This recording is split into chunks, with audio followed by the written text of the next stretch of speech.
거짓 선지자들을 삼가라. 양의 옷을 입고 너희에게 나오나 속에는 노략질하는 일이라. 그들의 열매로 그들을 알지니 가시나무에서 포도를 또는 엉겅퀴에서 무화과를 따겠느냐.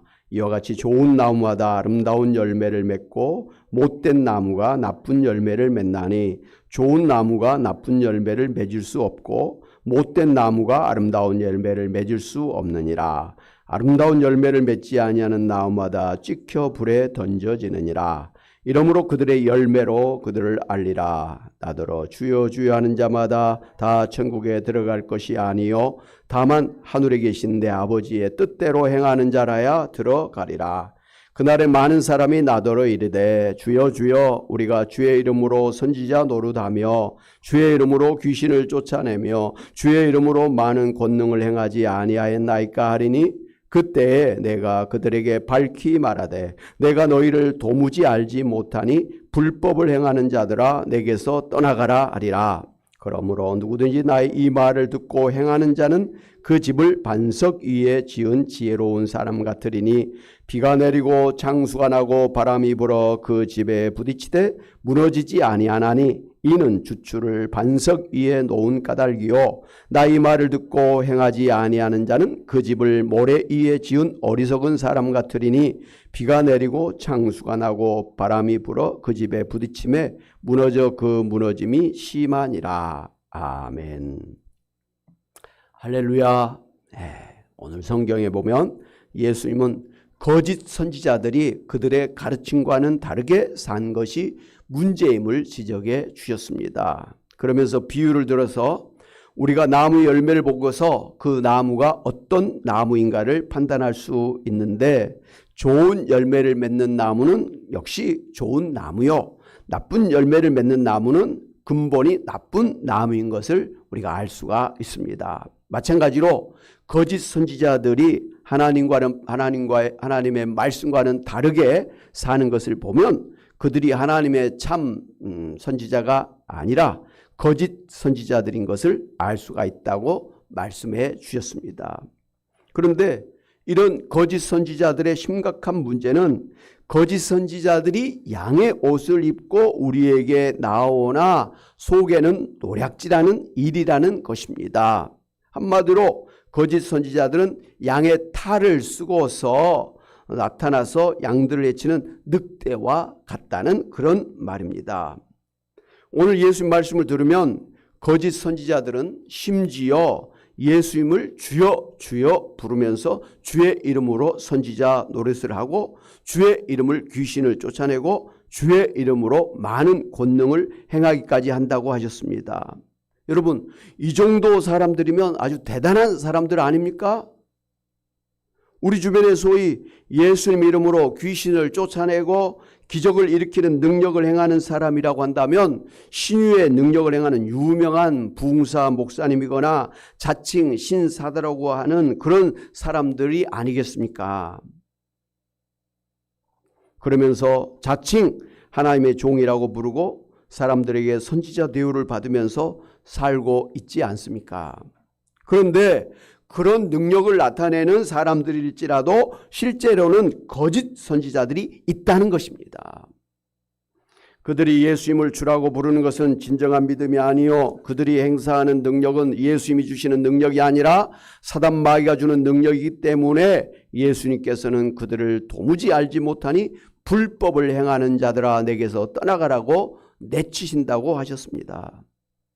우리 주변에 그런 선지자들이 많이 있습니다. 대표적으로 사이비 이단 교주들이 거짓 선지자들입니다. 그들은 마치 자기들이 하나님이 보내신 구원자인 것처럼 사도인 것처럼 말하지만 실상은 우리의 영혼과 인생을 송두리째 빼앗아서 지옥불에 던지러 온 사단 마귀의 종들인 것입니다. 지난주에 제가 사목겹 수련회에 다녀왔는데요. 판교에서 개척한 후배 목사님 교회에서 작년 연말에 신천지 교인들을 대거 발견해서 교회에서 쫓아냈다고 하는 소식을 듣고 많이 놀랐습니다. 그들은 교회를 개척할 때부터 지난 10년간 그 교회를 다녔던 사람들인데요. 그동안 그 교회에서 제자 훈련도 하고 받고 그리고 사역 훈련도 받고 심지어 다락방에 순장까지 했던 그런 어떻게 보면 교회의 지도자들이 되었던 사람들입니다. 그동안 얼마나 많은 설교를 들었습니까? 얼마나 많은 그리고 교육을 받았겠습니까? 그럼에도 불구하고 10년 동안 그들은 한 사람씩 한 사람씩 교인들을 포섭해서 신천지로 데려갔던 사람들이에요. 또 그런 사람들과 함께 또 교인들을 또 포섭하고 또 신천지로 데려가고 그런 일을 10년 동안 해왔던 것입니다. 그래서 이번에 하여튼 발견을 하고 이렇게 자세히 알아보니까 고구마 줄기 이렇게 따라 나온 것처럼 줄줄줄줄 따라 나왔다는 거예요. 그래서 깜짝 놀래가 교회가 아주 큰 난리가 났다라는 것이죠. 휘청했다고 합니다. 그동안 그 좀 이상하다 싶은 점도 있었고 좀 목사님이 하려는 것에 좀 반대적인 의견도 있고 그랬습니다만은 개척한 교회니까 성도 한 사람을 소중히 여기고 또 목회자는 성도 한 사람을 품고 가야 된다라는 그런 심정으로 다 품고서 여기까지 왔는데 결정적으로 이제 그 결과를 보니까 그 사람들이 신천지였기 때문에 계속 목사님을 힘들게 하고 교회를 이렇게 잘못된 길로 그렇게 이끌어가려는 그런 일들이 있었다라는 것을 이해할 수가 있었다고 합니다. 분명히 이들은 교회에 와서 등록하고 예배에 참여하고 제자 훈련도 받고 헌금도 하면서 그리고 교회의 핵심 멤버들이 되었지만 실상은 교회를 넘어뜨리려고 들어온 이와 같은 사람들입니다. 저는 그 말을 듣고 참 놀랐어요.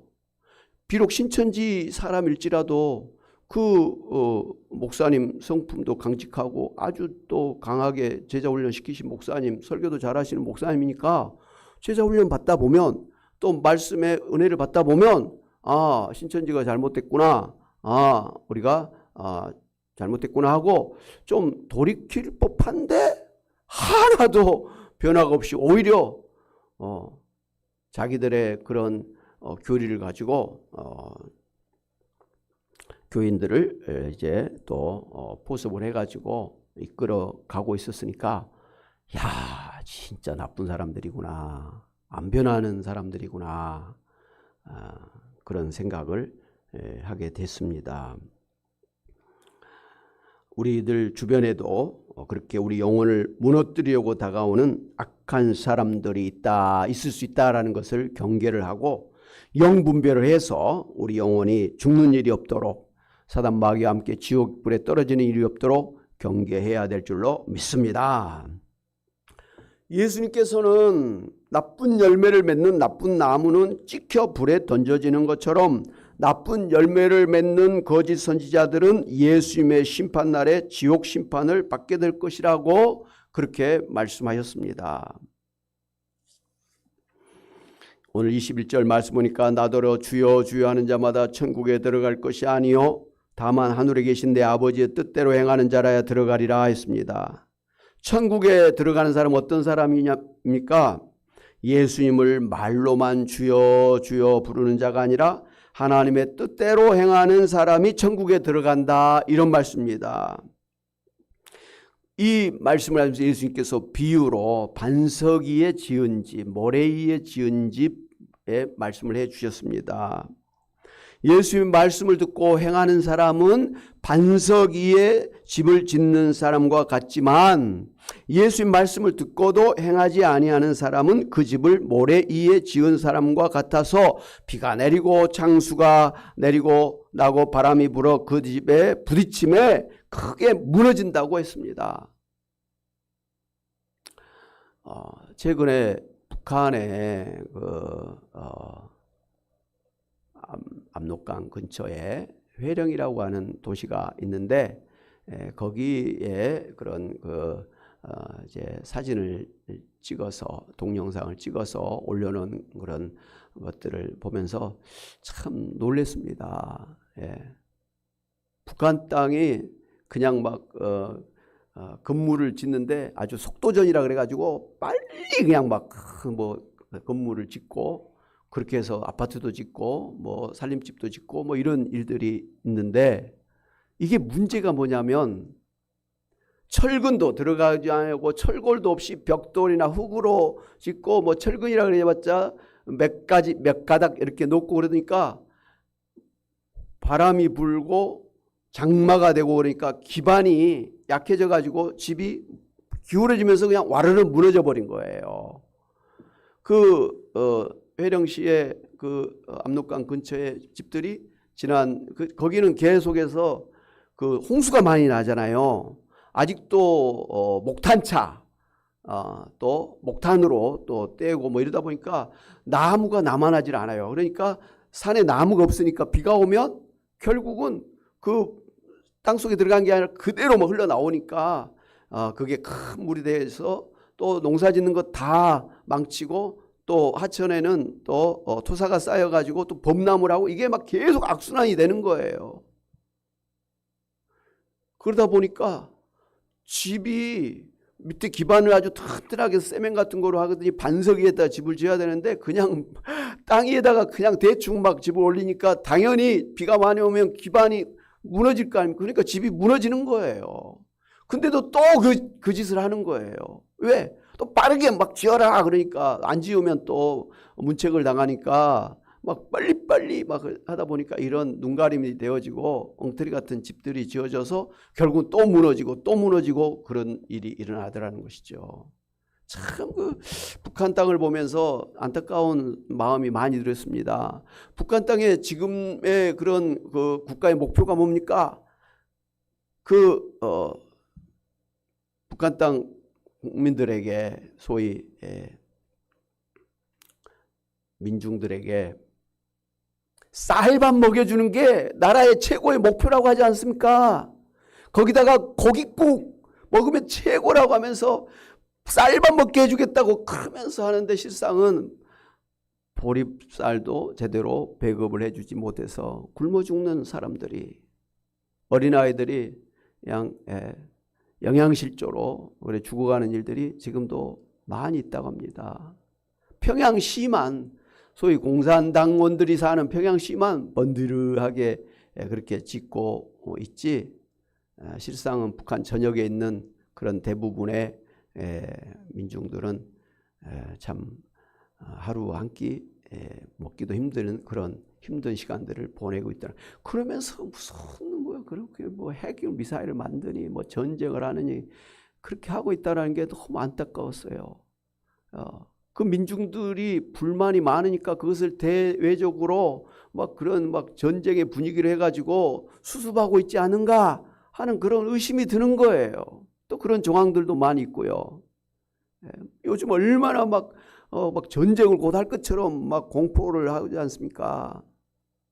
그게 사실은 내부적으로 분열이 있고 기반이 무너질 것 같으니까 그냥 밖에다가 눈을 돌려가지고 수습하려고 하는 그런 어떤 술책이라, 이런 이야기들을 합니다. 하여튼 안타까워요. 물론 우리나라도 요즘에 경기가 안 좋고 물가가 오르고 그렇게 하니까 임금도 비싸고 그러니까 아파트도 그냥 철골 빼먹고 그냥 대충 해가지고 유명한 건설사의 아파트들도 무너지고 그러고 있으니 남의 일은 아닙니다. 하여튼간 건물을 튼튼한 기반 위에 세우지 아니하면 비가 오고 그러면 그 기반이 무너져서 그 건물이 무너진다라는 것이죠. 그건 너무 당연한 것이죠. 그런데 예수님께서 이 말씀을 하시면서 바로 우리의 신앙이 반석 위에 지은 집과 같지 아니하면 비가 오고 장마가 나고 그러면 무너지게 됐다. 그러므로 반석 위에 집을 지어야 된다, 이렇게 말씀해 주셨습니다. 이 반석 위에 집을 짓는다라는 것은 바로 예수님을 내 인생의 기초로 삼고 예수님의 말씀을 따라서 집을 짓는 사람과 같다라는 것이죠. 그러므로 진정으로 예수님을 믿고 예수님의 말씀을 따라 신앙의 집을 지어가는 사람은 구원받는 사람이지만, 예수님을 마음으로 믿지도 아니하고 예수님의 말씀을 따라 살지도 아니한 사람은 모래 위에 지은 사람과 같아서 겉모양은 크리스찬이지만 실제로는 구원받지 못한 그런 사람이다 라는 것을 말씀해 주고 있습니다. 그러면서 예수님께서는 마태복음 21장 28절 이하에서 두 아들의 비유의 말씀을 해 주셨는데요. 하여튼 말씀대로 순종하는 것이 진정한 믿음이다 라는 것을 강조해 주셨습니다. 어떤 아버지가 두 아들이 있는데 오늘 밭에 가서 일을 좀 해라 라고 그렇게 지시를 했습니다. 그 말을 들은 큰 아들은 예 했습니다. 그런데 둘째 아들은 싫어요 라고 대답을 했습니다. 그런데 나중에 보니까 큰 아들은 예 라고 대답을 해놓고는 밭에 가지 않고 놀아버렸습니다. 그러나 둘째 아들은 싫어요 했는데 양심의 가책이 되고 또 아버지한테 죄송한 마음이 들어서 뉘우치고 밭에 가서 열심히 일을 했다라는 것입니다. 그러니 이 두 아들 중에서 누가 진정으로 아버지를 따르는 사람인가? 라고 묻는 거예요. 당연히 큰아들은 아니고 둘째 아들이죠. 비록 처음에 싫어요 대답을 했지만 결과적으로 그 아버지의 말씀대로 일을 향한 둘째 아들이 진정한 아들이다. 여러분 가정에 큰아들이 그렇다는 뜻은 아니에요. 이 성경에 그렇다라는 거예요. 큰아들 미워하지 마시고요. 그렇습니다. 말로만 예수님을 주라고 하면서 실제로는 예수님 말씀대로 살지 않는 사람은 진정으로 예수 믿는 사람이 아니라는 말씀이에요. 자, 여기까지 이제 말씀을 들으면 그럼 나는 구원을 받았나 안 받았나 좀 걱정이 되기 시작할 것 같아요. 난 성경 말씀도 다 모르지만 배운 말씀대로 다 살지를 못하고 있는데 나 구원 못 받은 거 아니야? 불안한 마음을 가질 수 있을 것 같아요. 고 김대중 대통령도 행동하지 않는 양심은 악의 편이라고 이렇게 하면서 행동하는 양심으로 살아야 된다라고 하는 유명한 그런 명언을 남겼지요. 고 김대중 대통령은 양심을 하나님이 주신 것이라고 생각을 했다고 합니다. 그렇기 때문에 그의 말대로라고 한다면 하나님의 뜻을 받고도 그 뜻대로 행동하지 않는 사람은 악한 편이다. 우리 성경대로 사단 마귀의 종이다 라는 것이죠. 철학자 소크라테스 역시 지행합일과 지덕복합일이라고 주장을 했습니다. 그러니까 보편적인 진리, 곧 참다운 진리는 그것을 실천하는 데서 비로소 진정한 가치가 있는 것이며 참으로 알고서는 행하지 않을 수 없다라고 이렇게 주장을 했습니다. 그래서 알미라는 것은 행함의 시작이요 행함은 알의 완성이라고 보아서 지와 행은 본래 하나라. 마치 손바닥과 손등이 뗄래야 뗄 수 없는 하나인 것처럼 동전의 앞면과 뒷면이 뗄래야 뗄 수 없는 하나인 것처럼 우리가 뭘 안다는 것과 그 아는 것대로 산다는 것은 원래가 한 짝이라는 거예요. 알미 있는데 행함이 없다. 행함은 있는데 아는 것이 없다. 그것은 아니라 잘못된 것이다 라는 것이죠. 그러니까 아는 사람은 행하게 되어 있다. 이게 진정한 알미다. 이런 말씀을 하는 것이죠. 여러분 그렇지 않습니까? 말로만 사랑한다고 떠들면서 실제로는 자신을 사랑하지 않는 남자를 어떤 여자가 그 사람이 나를 사랑한다고 생각하고서 결혼까지 하겠습니까? 그런 마음에도 없는 말을 하는 사람을 우리는 사기꾼이라고 그러죠. 그리고 헛소리하는 사람이라고 부르지 않습니까? 뭔가 나를 갖다가 이용해 먹으려고 그냥 듣기 좋은 말만 하는 것이지 실제로는 나를 사랑하지도 않고 나를 망치려고 하는 그런 사람이라는 것이죠. 우리가 그런 사람인지 아닌지는 뭐 그 정도는 분별하면서 살아야 될 것 같아요. 하물며 사람의 마음을 환히 깨뚫고 보시는 예수님께서 진정으로 예수님을 믿는 사람과 거짓으로 예수님을 믿는다고 말을 하는 사람을 어찌 모르시겠습니까? 사람은 속일지 몰라도 하나님을 속일 수는 없는 것 아닙니까? 그래서 그 진정한 믿음이라고 하는 것이 말로만 주여 주여 하는 것이 아니라 실제로 예수님을 나의 주님으로 믿고 그 말씀을 따라 사는 사람이 진정한 믿음을 가진 사람인 것입니다.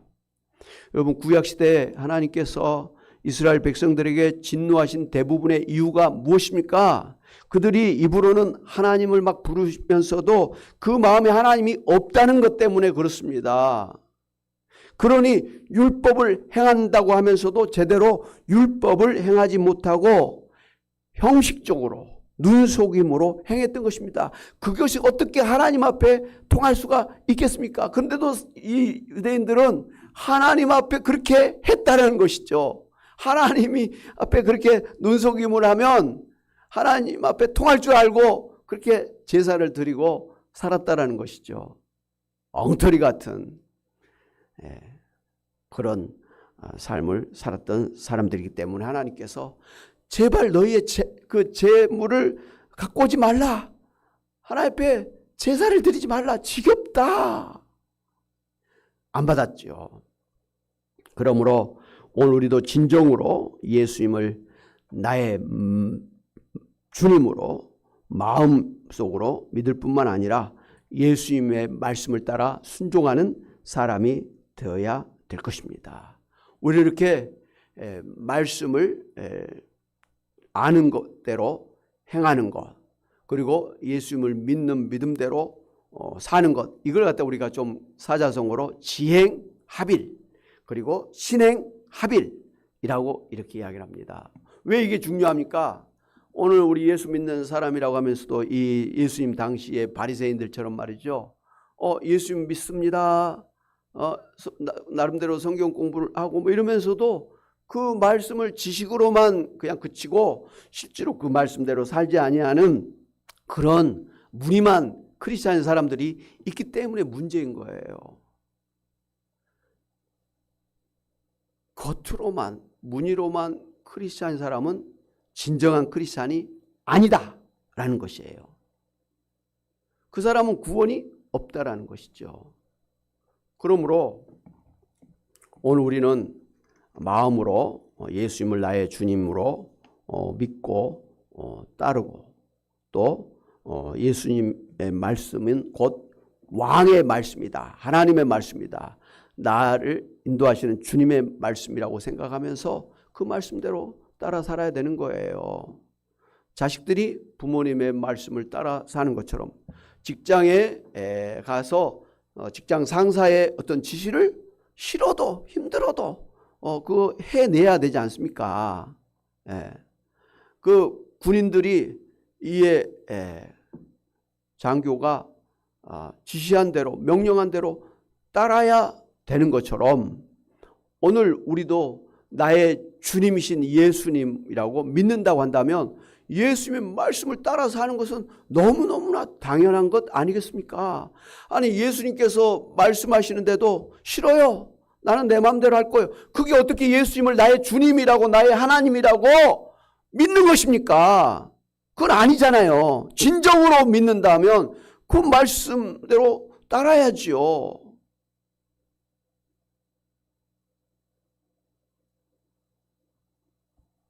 예수님을 진정으로 믿고 따른 사람은 그 믿음 때문에 당연히 아무리 힘들고 어려워도 고난이 와도 환난과 핍박이 와도 그 믿음이 무너지지 않을 것입니다.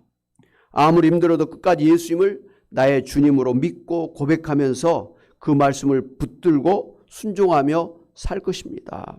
그러나 가짜 믿음을 가진 사람들은 경제적으로 좀 어려움을 당하거나 병이 들거나 교회 안에서 시험을 당하면 언제라도 미련 없이 예수님을 믿는 믿음을 저버리고 교회를 떠날 것입니다. 우리 주변에 그런 사람들이 많이 있더라고요.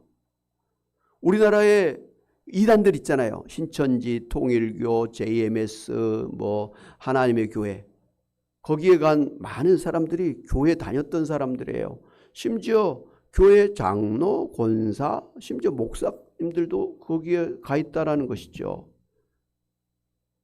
교회에서 좀 열심히 해보려고 하는 사람들이 거기에 가 있다라는 것이죠.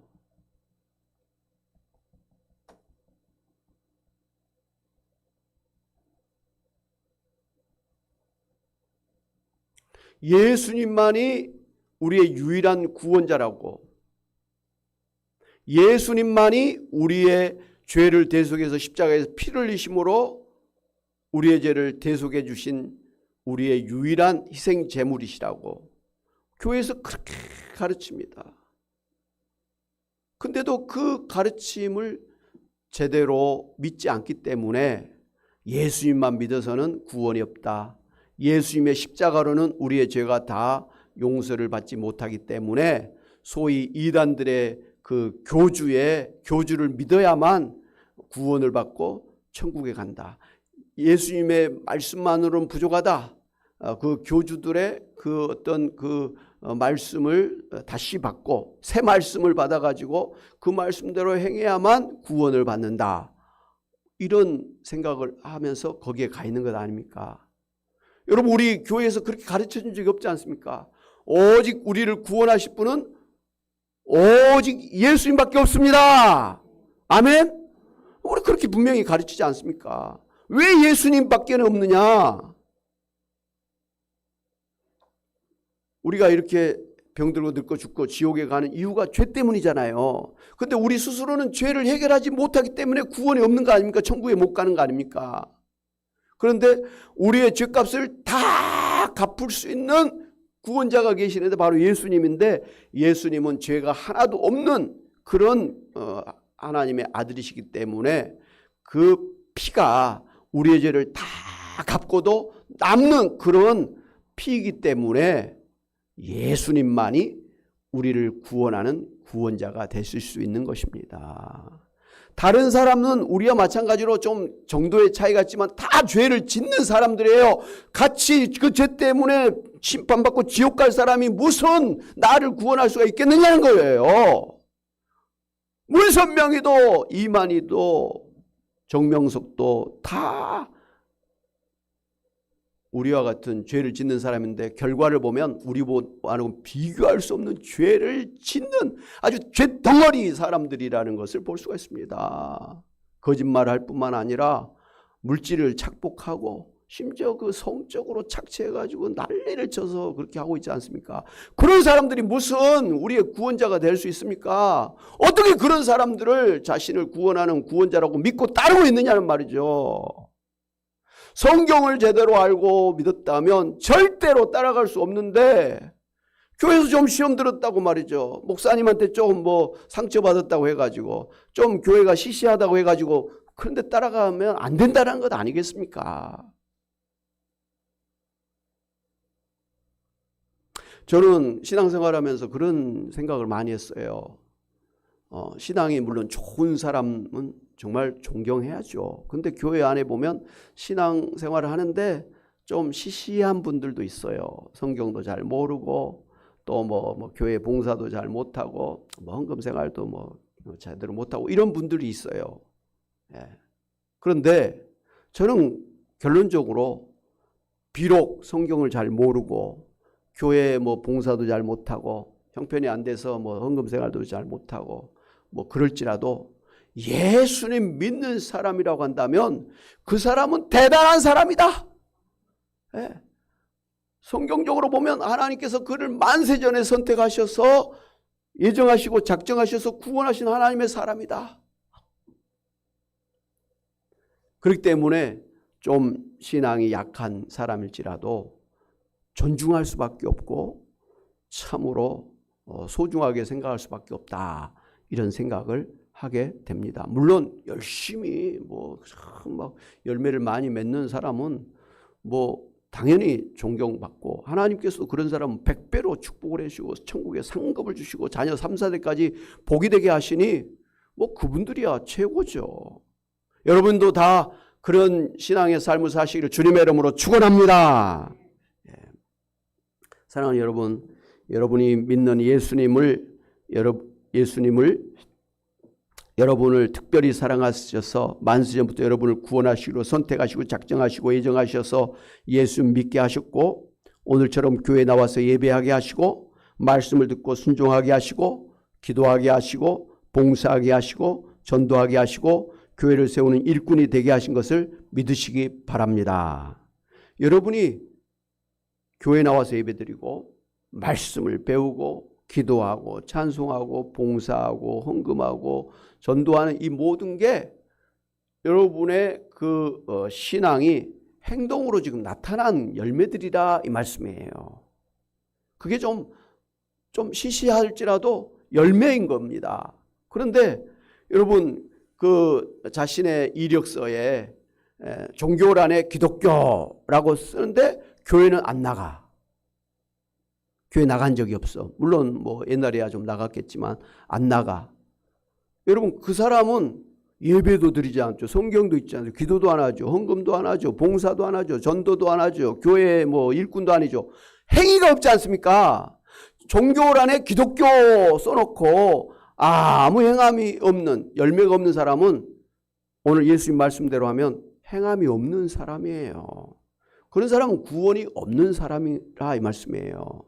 그러므로 나 어렸을 때 교회 다녔다, 나 어렸을 때 세례 받았다, 나 한때 세례 받았다, 교회 다녔다, 그것 갖고는 행함이 없는 겁니다. 그거 갖고는 구원이 없는 거예요. 그런 사람들은 아예 나는 무종교, 무신론 이렇게 써야지 왜 뻔뻔하게 여기다 기독교를 씁니까? 누구를 속이려고. 그럴 필요 뭐 있어요. 정직하게 양심에 바르게 살아야지. 그러나 예수님을 믿는다고 말할 뿐만 아니라 이렇게 주일마다 예배드리고 하나님 앞에 찬송하고 기도하는 이 신앙생활을 하고 있다는 자체가 여러분 신앙의 열매라는 거 분명히 아시고, 내가 오늘 예배드리고 있다라는 이 사실만으로도 물론 마음에 예수 믿습니다. 정직한 믿음을 가지고 신앙생활하고 있는 여러분이라고 한다면 나는 반석 위에 집을 지은 사람과 같구나. 나는 예수님께서 구원해 주신 구원받은 사람이구나. 구원의 확신을 가지시고 사시기를 바랍니다. 그리고 어찌됐든 하나님의 말씀이 진리요, 그 말씀이 내 발의 등이요 내 길의 빛이 될 줄 알고 성경 말씀을 생명으로 알고 성경 말씀이 진리요 성경 말씀이 내 영혼을 살리고 내 삶을 부욕해 하는 그런 능력이 될 줄로 믿고 하나님 말씀을 더욱더 사모하고 그 말씀을 배운 대로 실천하면서 사심으로 더 풍성한 열매를 맺는, 그래서 여러분의 삶이 부유하고 하나님 앞에 영광 돌리는 여러분이 다 되시기를 주님의 이름으로 축원합니다. 아멘.